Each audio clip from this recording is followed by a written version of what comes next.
He arrived on the edge of the lawn just as the last light of sunset dipped below the treetops, his shoulders hunched against a breeze too thin to warm him. He wore a faded denim jacket patched at the elbows, a pair of scuffed sneakers that had "you've seen better days," and his hair was tangled in a way that spoke of nights spent under sky and stars. He lingered at the fringe of the crowd, drawn by the swell of music drifting from the marquee. The vows were done, the guests were sipping champagne, and the scent of peonies and honeysuckle filled the air. He watched as the bride and groom glided across the dance floor, their laughter rising like bright fireworks against the soft hum of conversation.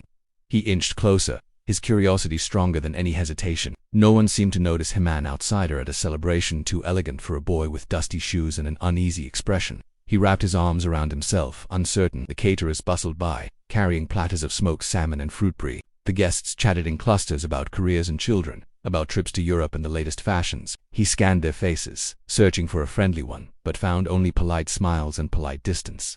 He felt like a character in someone else's story, a silent observer with no place at the table. He took a deep breath and stepped into the glow of the tent's open entrance. The heads of the guests turned briefly, registering an unexpected presence, then returned to dancing and dining. He imagined himself invisible, a ghost passing through a world that would never notice his name. And yet, something in his heart urged him forward. Near the head table, a microphone stood on a slender stand, awaiting the best man's speech. The best man, a tall man in a crisp black tuxedo, had already toasted the bride and groom and returned to his seat, cheeks flushed with wine. The microphone sat innocent and silent, as though beckoning someone brave enough to speak. He walked to the microphone, his bare hands trembling around the cold metal. The chatter of the guests dimmed to a curious hush. A few eyebrows lifted, a cluster of women exchanged whispers. The bride paused mid-whirl with her skirt billowing like a cloud. The groom, noticing the hush, turned to see a boy standing where no boy should be. He cleared his throat softly. The microphone squealed in protest, then settled into silence. A single beam of light fell across his face, illuminating his dark eyes and the faint tremor of his lips.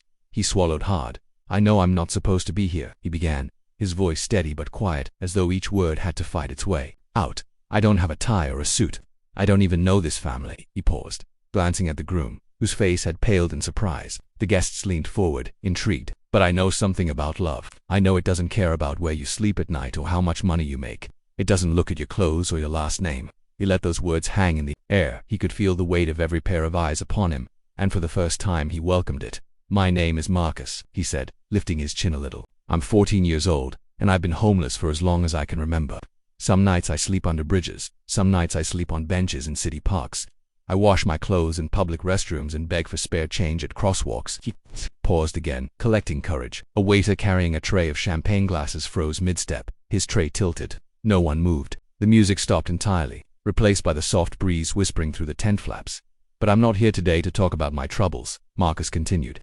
"I'm here because yesterday I found something I didn't expect." His eyes shone. "I found a letter in the mailroom of the shelter where I stay. It was addressed to me, Marcus Turner, from someone I've never met." Gasps rippled through the guests. It said, "Dear Marcus, you have a family," he went on, his voice catching with emotion. It said, "I'm your grandmother. I'm so proud of you." It was from a woman named Helen, living in a small town 2 hours from here. She said I had a cousin, and that he was getting married today. Gasps rose to murmurs. The bride's mouth formed an O. The groom's eyes watered. A hush fell over the lawn. "I read that letter in my hands, incredulous," Marcus said, raising one hand as though holding the envelope. "I didn't believe it at first. I thought it was a mistake. But I came here today because I had to see for myself." He took a step forward, and the groom stood, stunned. "You're saying your family?" the groom whispered, but Marcus nodded. "He's my cousin."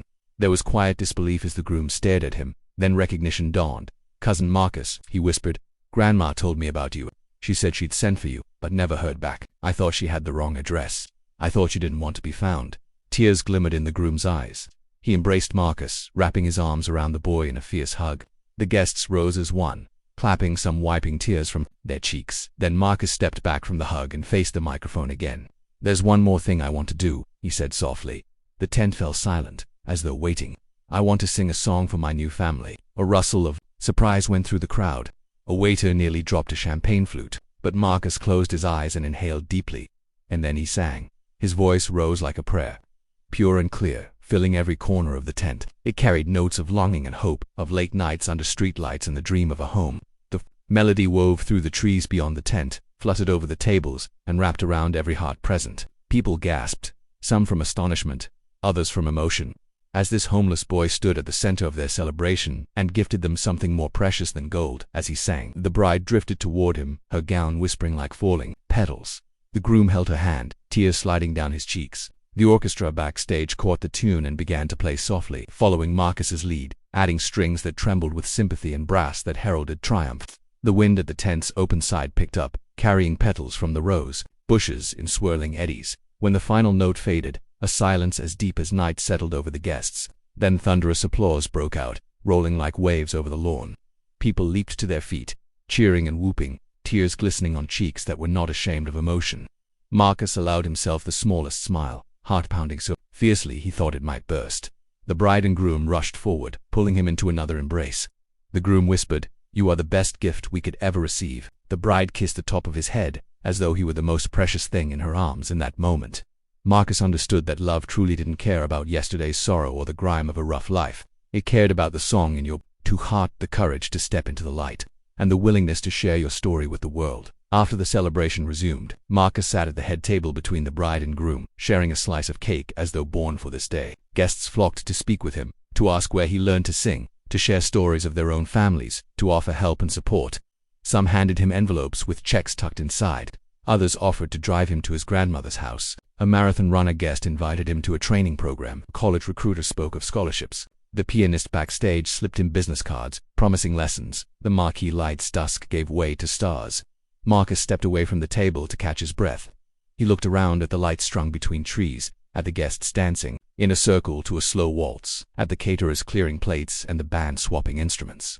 And he thought of the letter that had brought him here, of the grandmother he'd never met, of a future he didn't dare dream before. A hand touched his shoulder. He turned to see an older man in a tailored suit, his uncle. He learned, calling him forward. They walked across the grass together, the crowd parting respectfully. His uncle led him to a car, a gleaming black sedan with tinted windows. In the back seat lay 2 leather suitcases. "For you," his uncle said with a proud smile. "Everything you need and more." Marcus looked down at the suitcases, then up at his uncle with wide eyes. I don't know what to say." "Just say your family," his uncle replied. "That's all that matters." He patted Marcus on the back and returned to the wedding crowd.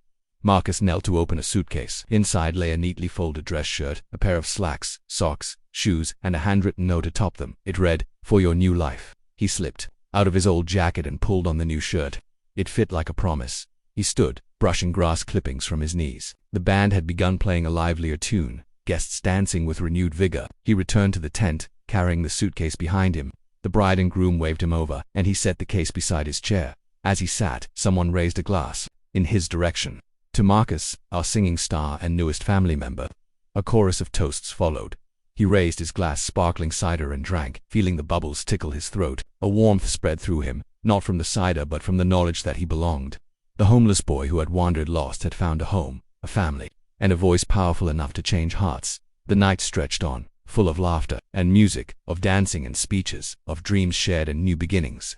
Marcus danced with his new cousin under the fairy lights, smiled at old guests who now treated him as one of their own, and at last allowed himself to believe that the world had a place for him. Long after the wedding ended and the guests departed, long after the marquee lights had dimmed and the tables folded away, Marcus stood alone in the empty tent. He took one last look at the stage where he had sung, at the microphone that had brought him this far. Then he walked out into the night, suitcase in hand, toward a future bright with promise and the echoes of applause still ringing in his ears.